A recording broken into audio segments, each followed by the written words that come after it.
Perfecto, perfecto. Gracias. Bueno, se trata de un caso de un joven masculino de 36 años de edad, de nacionalidad venezolana, ¿no? Estado civil soltero, procedencia de Lima, se dedica pues a la parte de construcción civil, es un maestro de construcción. Dentro de los antecedentes patológicos, en sí ninguno de importancia, ¿no? Solo las tres vacunas, la última fue en marzo del 2022, ¿no? Contra el COVID, la tercera dosis. Quirúrgico ninguna, hospitalizaciones tampoco, medicación habitual a veces tomaba analgésicos y consumidor social de alcohol, no fuma, tampoco consume drogas y exposiciones a tóxicos niega también, ¿no? Familiares aparentemente sanos. La historia comienza en la fecha de ingreso fue en el 2024, el 9 de enero del año pasado, ¿no?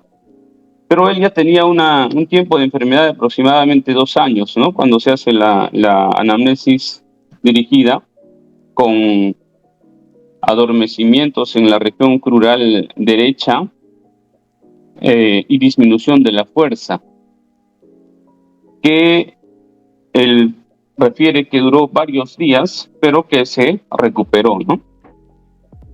Fue insidioso porque posteriormente va a tener nuevamente una disminución de la agudeza visual, ya,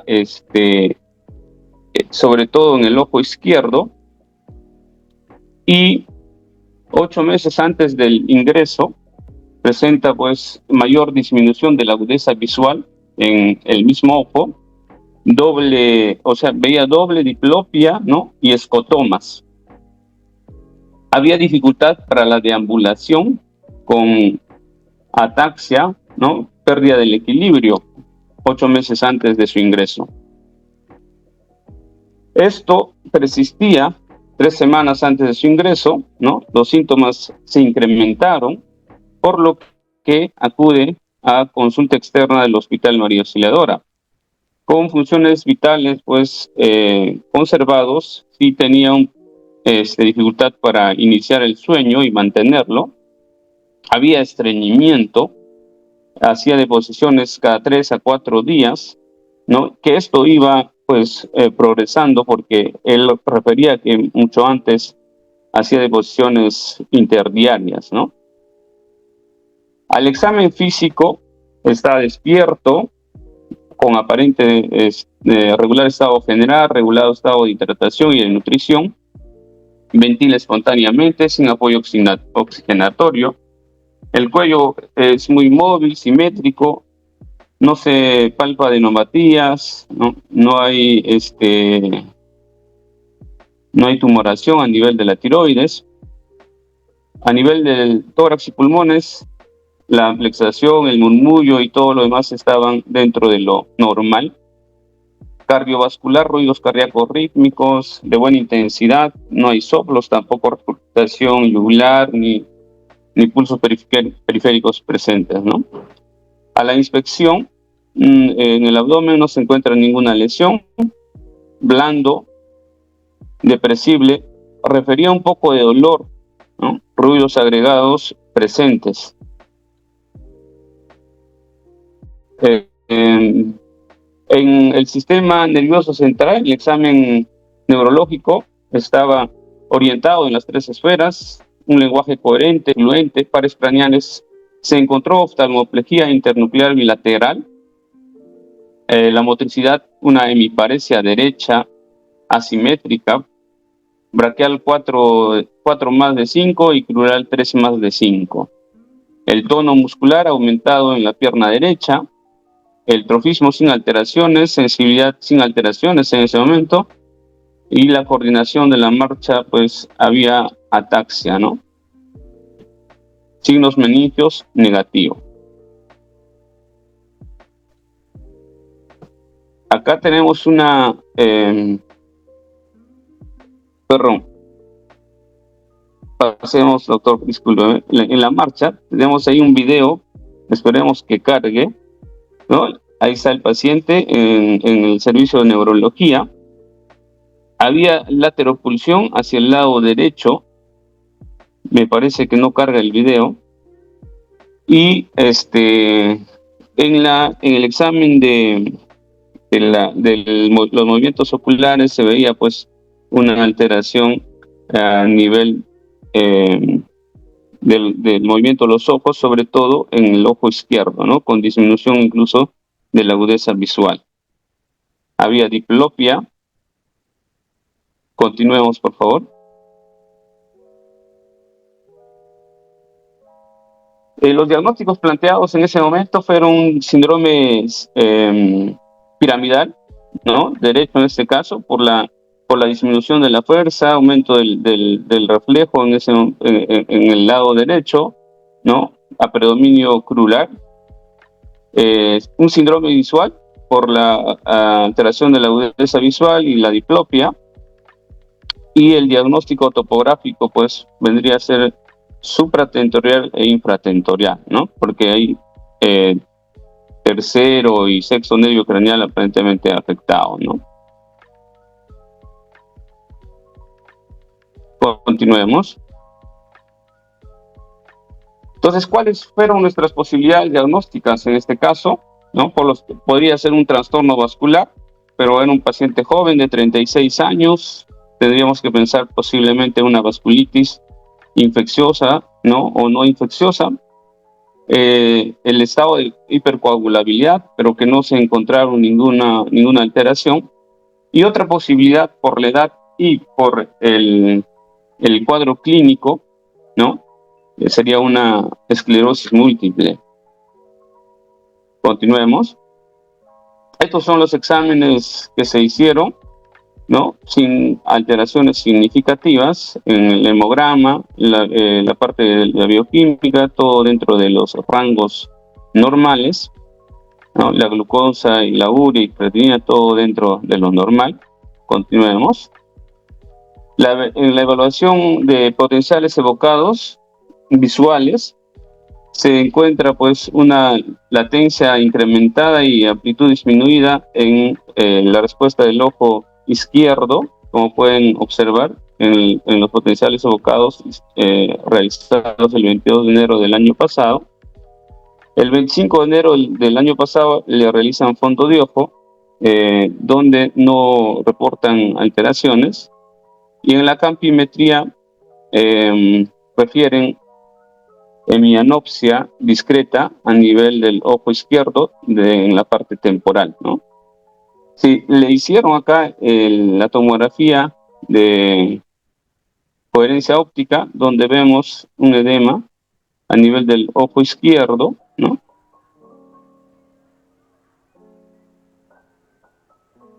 Continuemos.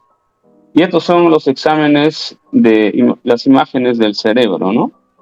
Es un paciente que ingresa pues con 36 años de edad, con alteraciones a nivel del hemicuerpo derecho, ¿no? Hemiparesia, predominio crural, y vemos lesiones hiperintensas, ¿no?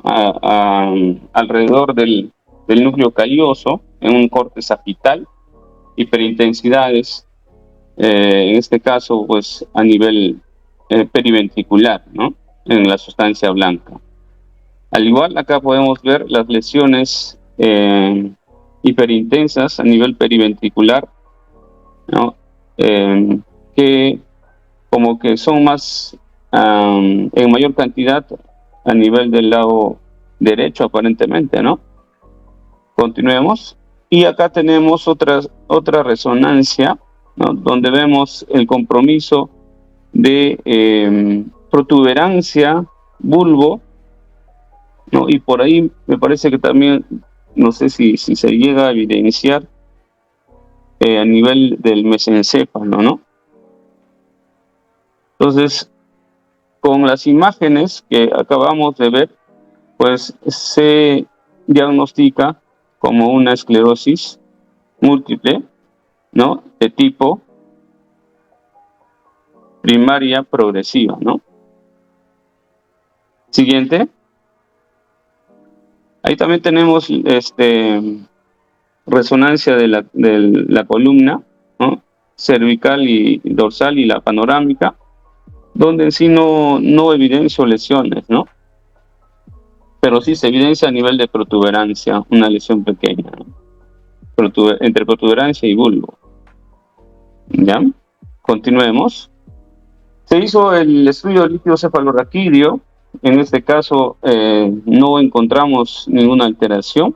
Las proteínas 43 dentro del rango, ¿no? Glucosa igual. Se realizó las bandas oligoclonales, en este caso, con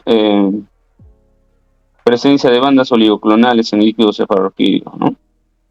Entonces esto ya nos da un diagnóstico de una esclerosis múltiple. Se fue evaluando al paciente y para el 2023, antes del ingreso a la hospitalización, tenía una escala EDSS de 3 puntos, ¿no? Y de acuerdo a los criterios pues, de McDonald, estábamos frente a una esclerosis múltiple. Siguiente, por favor. A una esclerosis múltiple tipo primaria progresiva, ¿no? Siguiente. Entonces, ¿qué es la esclerosis múltiple? Bueno, pues la definición de esclerosis múltiple es básicamente una enfermedad que produce destrucción a nivel de la mielina, ¿no? En todo el sistema nervioso central, tanto en el cerebro como en la médula espinal. De estos, el tratamiento que se planteó, ¿no? desde el ingreso fue ocrelizumab. Se pudo hacer el trámite por el CIS. El doctor Iván Dueñas, que es el coordinador de enfermedades desmielinizantes en el hospital, hizo el trámite y se pudo conseguir con el CIS ocrelizumab, ¿no? Tenemos 2 a 3 pacientes que están recibiendo ocrelizumab en nuestro hospital gracias al trámite que hace el CIS, ¿no? Y el CIS lo está proporcionando, ¿no?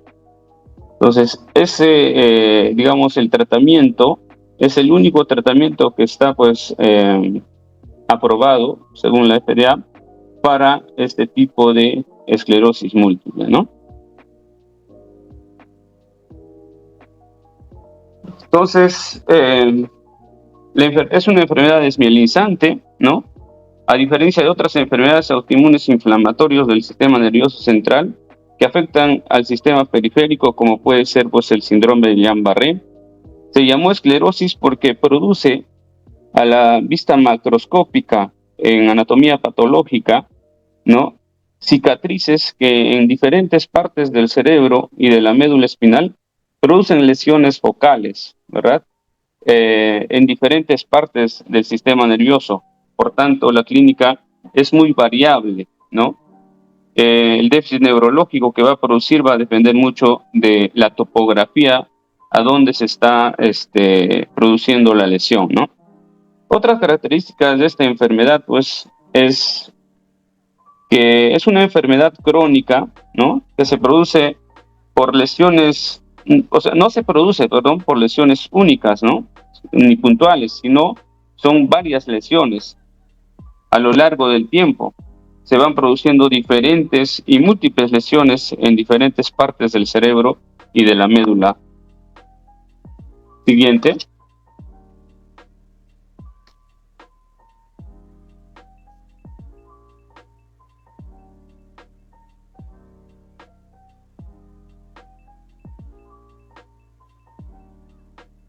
Siguiente, por favor. A mediados del siglo XIX, gracias a los avances de la anatomía patológica, pues la utilización de diferentes tinciones y de la microscopía, se vio que es una enfermedad inflamatoria del sistema nervioso central, como lo dijimos anteriormente, con afectación multifocal, ¿no? y posteriormente en el siglo XX se vio que la lesión fundamentalmente es un ataque autoinmune a la mielina, ¿no? Esta mielina sabemos que es un lípido muy específico, ¿no? Que es secretado o producido por los oligodendrocitos, que va a rodear y produce una vaina que al rodear al axón, ¿no? Produce un aislamiento de este eje axonal que va a mejorar sobre todo la rapidez y la eficacia o la eficiencia de la conducción de señal eléctrica en el axón. Por tanto, la destrucción de esta a lo largo va a producir problemas en la transmisión eléctrica neuronal, y el ataque no solo se ciñe pues a la mielina, sino también con el tiempo puede producir necrosis axonal y neuronal. En la patogenia, ya que sabemos que es una enfermedad autoinmune inflamatoria, existen factores inmunitarios. Sabemos que hay un antígeno que produce toda la cascada inflamatoria, ¿no? Ahora bien, no tenemos claro si es un antígeno externo, ¿no? Que estimula al sistema inmune, o si es un antígeno interno que va a desencadenar esta cascada autoinmune. Debido a otros factores externos, lo que sí tenemos claro es que se activan una subpoblación de linfocitos T proinflamatorios, que es el TH1 y el TH17, ¿verdad? Los factores ambientales, en este caso, de esta enfermedad autoinmune, puede ser la latitud o el déficit de vitamina D. Es decir, se ha visto que los estudios epidemiológicos de esta enfermedad demuestran pues que a mayor latitud, con menor exposición al sol y menores niveles de vitamina D, en el cuerpo, aumentan la prevalencia de la esclerosis múltiple. Lo que también es pues cierto que no solo se puede atribuir a un factor racial, ya que hemos visto que los pobladores o las poblaciones nórdicas, ¿no? Hay mayor prevalencia de esclerosis múltiple, y la esclerosis múltiple es prácticamente desconocido a nivel del Oriente o en África, ¿no? Sino también vemos que cuando estas poblaciones raciales se trasladan pues a altitudes nórdicas, en este caso, con poca exposición al sol, adquieren esta sensibilidad, ¿no? Hola. Adelante. Sí, te escuchas, Robinson, muy bien. Ahí estamos escuchándote. Está bien. Bueno, parece que se desconectó. Bueno. Entonces, pues, cuando la población en este caso, emigra a la parte nórdica, pues adquiere la misma sensibilidad o la misma, digamos, el incremento de la incidencia o la prevalencia de esta enfermedad, ¿no? También se ha relacionado con infecciones virales, ¿no? Que mucho se habla con la asociación de Epstein-Barr, por ejemplo, ¿no? Con la incidencia y prevalencia de la esclerosis múltiple.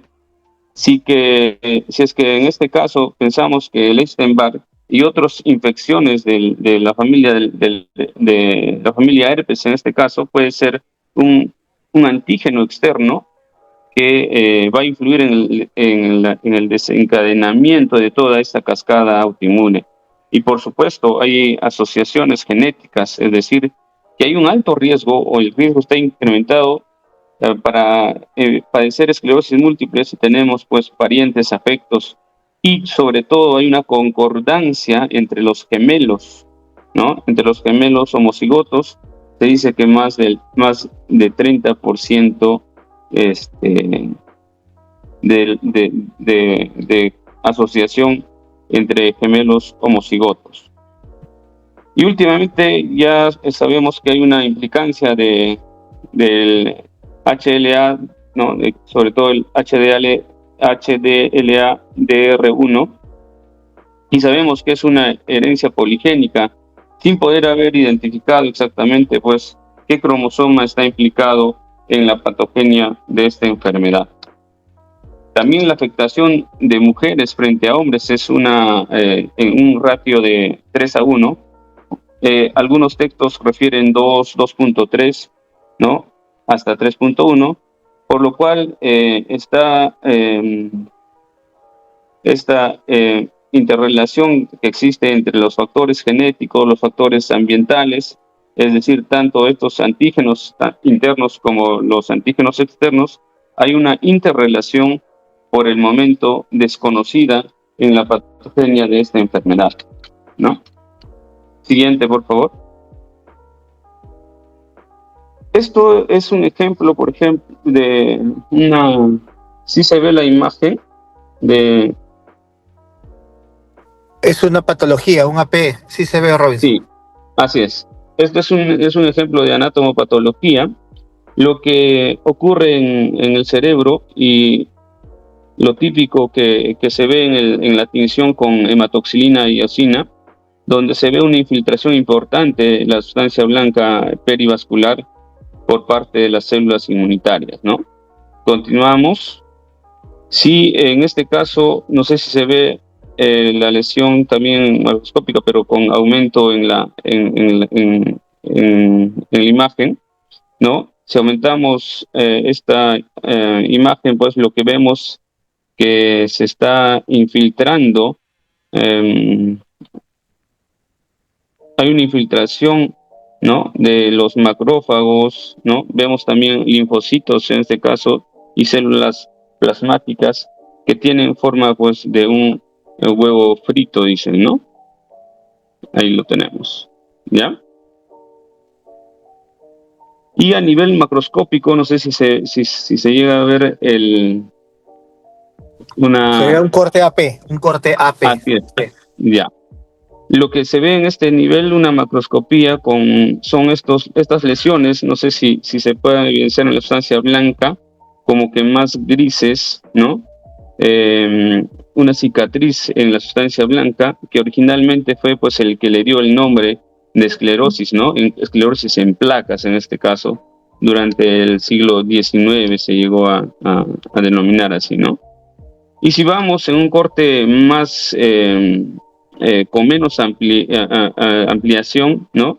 Del cerebro, un paciente que ha padecido una esclerosis múltiple muy avanzada, donde vemos que estas lesiones pues no solo están diseminadas en todo el sistema nervioso central, sino que también en la sustancia blanca, sino que también se ha producido pues ya daño neuronal y se ve atrofia cortical incluso. En esta figura, si avanzamos, no sé si se llega a ver las neuroimágenes, ¿no? Acá en la neuroimagen, pues es bastante clara, ¿no? Sí se aprecia.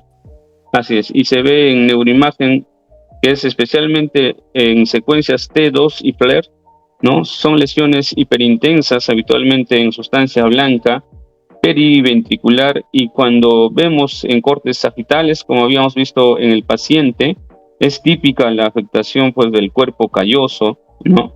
Y sobre todo en grados avanzados, estas imágenes que vemos aquí, como en corona radiada, que irradian siguiendo la estela de la sustancia blanca y las vías piramidales a nivel del cuerpo calloso, ¿no? Como lo vimos en el paciente. Siguiente. Habíamos dicho pues antes que la esclerosis múltiple es una enfermedad con una distribución típica en el tiempo, ¿no? Y se llama esclerosis múltiple no solo porque produce múltiples lesiones focales en el cerebro, sino porque produce múltiples brotes a lo largo del tiempo. La distribución en el tiempo, ¿no? Es lo que también adopta un criterio pues en el diagnóstico, ¿no? El 80% es de tipo recurrente remitente, ¿ya? No sé si se ve acá las cuatro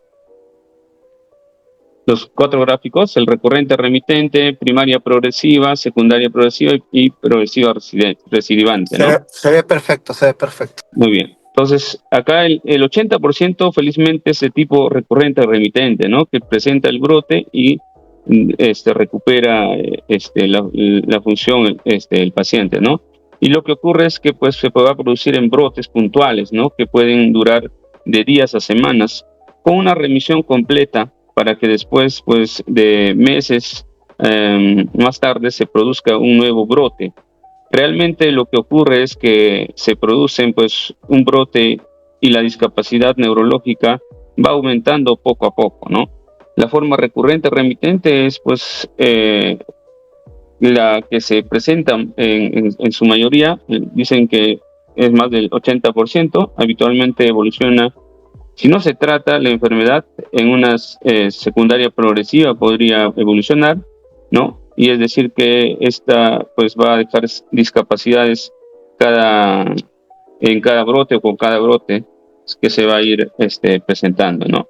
Felizmente solo el 10%, gracias a Dios, ¿no? Se comporta como una primaria progresiva, donde ya no están tan claros los brotes, ¿no? Sino que ya la discapacidad ha aumentado progresivamente en el tiempo, ¿no? Como que acá no hay brotes, como que se va dando lesiones y va dejando alguna discapacidad, y esto es progresivo, ¿no? Bueno, si es que hay alguna diapositiva, quizás es la que viene, ¿no? La de la patogenia, ¿no? Esta quizás es la que tenemos que aprendernos o tratar de entender. Aquí lo que tenemos es que en los ganglios linfáticos, ¿no? En la médula ósea tenemos este grupo de células linfoides. Esto es pues ahí vemos la barrera hematoencefálica, ¿no? Que está como BBB, ¿sí?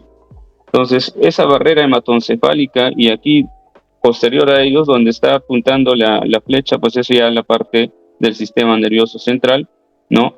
Y aquí dentro, pues ya estamos en el cerebro con sus neuronas y con sus axones rodeados de mielina, ¿no? Pues lo que ocurre es que las células presentadoras, en este caso de antígenos, de alguna forma, hay estímulos, ¿no? Hay forma de estímulos, las poblaciones de linfocitos TSD4 y TSD8. A su vez, estas células CD4 se diferencian en dos subgrupos, digamos, ¿sí? Acá lo ven, en TH1 y TH17, ¿no? Y esas son las que empiezan a secretar citoquinas y empiezan a expresar ciertos complejos proteicos en su superficie para poder unirse a la barrera hematoencefálica y poder pues traspasarla, ¿no? Y estas citoquinas van a producir que son producidos por los CD8 y CD4, también afectan a las células B, ¿no? Para que estas a su vez puedan pues traspasar la barrera hematoencefálica, y posteriormente va a tener una importancia y una implicancia a nivel de la farmacología, en este caso, ¿no? Para poder revertir o mejorar el pronóstico de nuestros pacientes. Una vez en el sistema nervioso central, a nivel del espesor del cerebro, vuelven a implicarse las células presentadoras de antígenos y vuelven a estimular estas subpoblaciones de linfocitos CD4 y CD8, que a su vez pues vuelven a tener otras liberaciones de citoquinas y factores proinflamatorios. Estas citoquinas y estos factores proinflamatorios van a atraer o llamar a otros tipos de células, como pueden ser los monocitos, los macrófagos y otras poblaciones de linfocitos T y B, ¿no? Y como pueden ver, pues también los natural killer, ¿no? Van a dirigirse, y aún más las células B en células plasmáticas, que son los que van a secretar anticuerpos, ¿no? Y estas a su vez pues son los que van a producir macrófagos y monocitos, que van a producir destrucción de la mielina y a su vez de los axones. Muy bien, seguimos. En este caso, el tratamiento pues va a tener cierta implicancia sobre todo lo que hemos visto tiene cierta implicancia sobre el tratamiento, ¿no? El tratamiento de la esclerosis múltiple se divide básicamente en tres grandes partes, ¿no? Acá podemos ver que en 1993 se dio el primer, no el primer tratamiento, ¿no? Sino que quizás el primer tratamiento eficaz, en este caso, con interferón beta, ¿no? Y posteriormente todos los que vamos a ver a continuación, ¿no? Acá son en sí tres grupos grandes de tratamientos, ¿no? Una de ellas es la que se da en el brote inflamatorio, cuando el paciente presenta pues un brote inflamatorio con un déficit neurológico importante.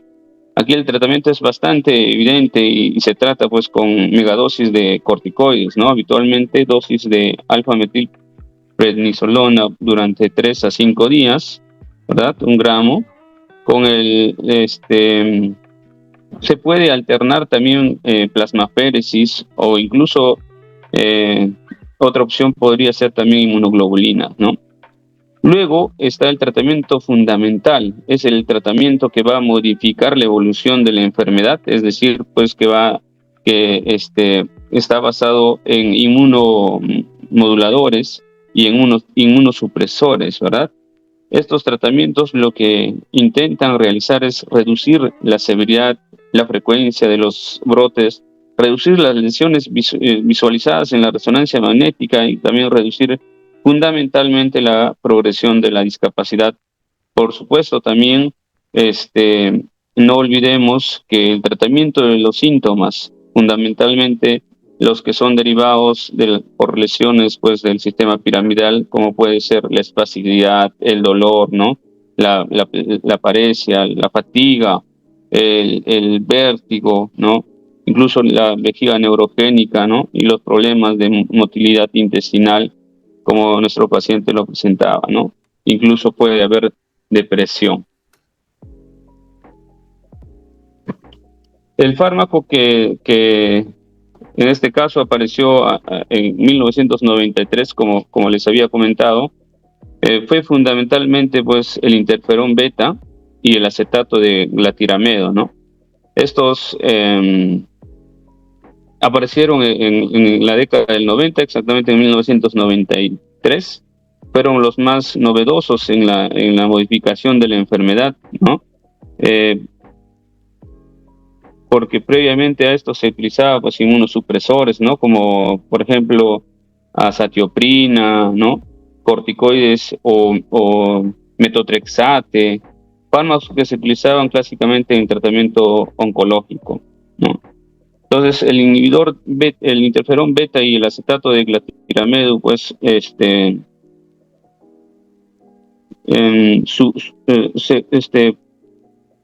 demostraron un cambio y un avance importante en reducir la inflamación cerebral y la producción de brotes inflamatorios, ¿no? Disminuyendo así la discapacidad, pero aún entonces pues la efectividad no era tan buena, ¿no? Tenía una efectividad media. Y últimamente, entre los últimos 10 a 15 años, pues estamos con los fármacos que migran hacia que impiden la migración celular, ¿verdad? Donde está fingolimod. Esto, pues, los últimos 10 años a 15 años han aparecido, ¿no? Estos fármacos que impiden la migración celular al sistema nervioso central, los que, pues, tienen, como son, pues, fingolimod y natalizumab, sobre todo, ¿no? Entonces, el fingolimod es un inhibidor de la SNP1 que evita la salida de los linfocitos de los órganos linfoides, como puede ser de los ganglios linfáticos. Y el natalizumab, pues, es otro fármaco de segunda línea en la esclerosis múltiple.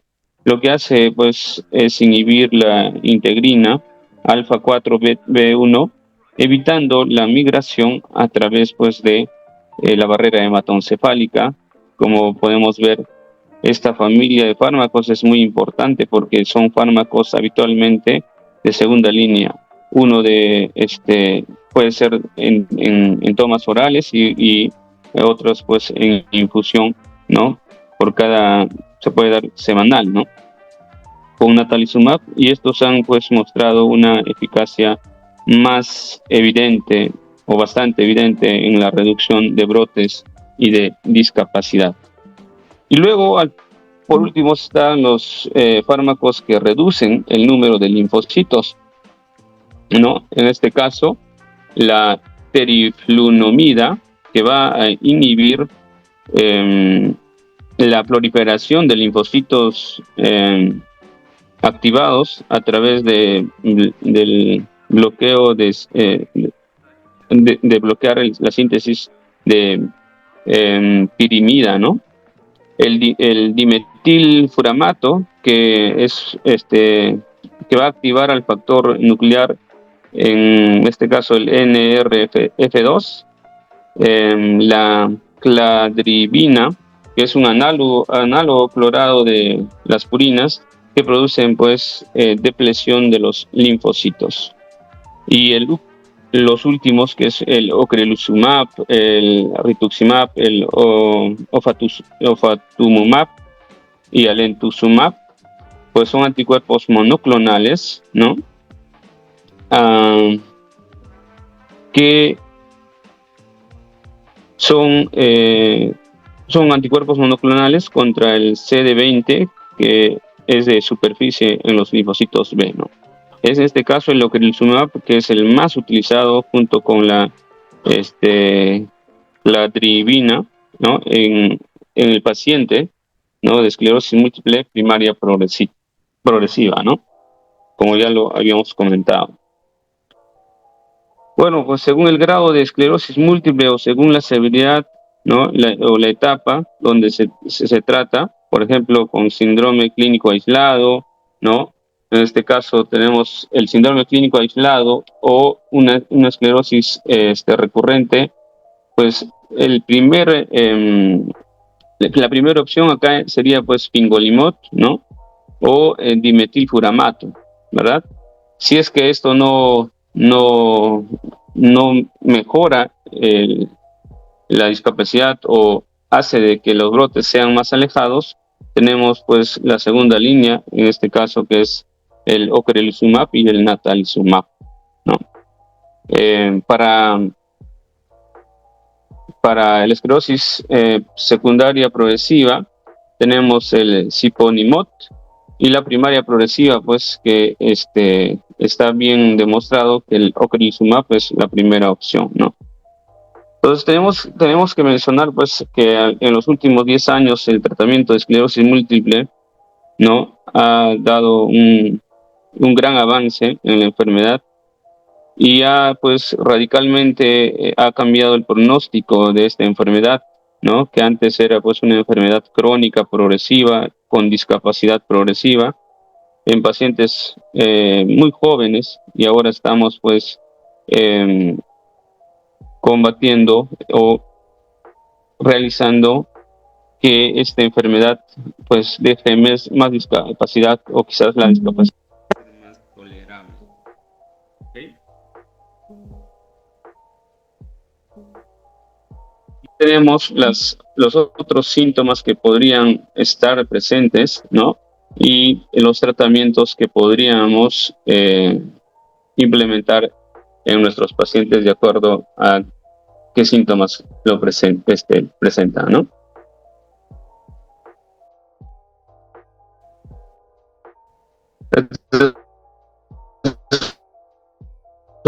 Un poco de epidemiología. Creo que habíamos conversado en jóvenes adultos, ¿no? Que mayores. Creo que eso sería todo. Muchas gracias por su atención.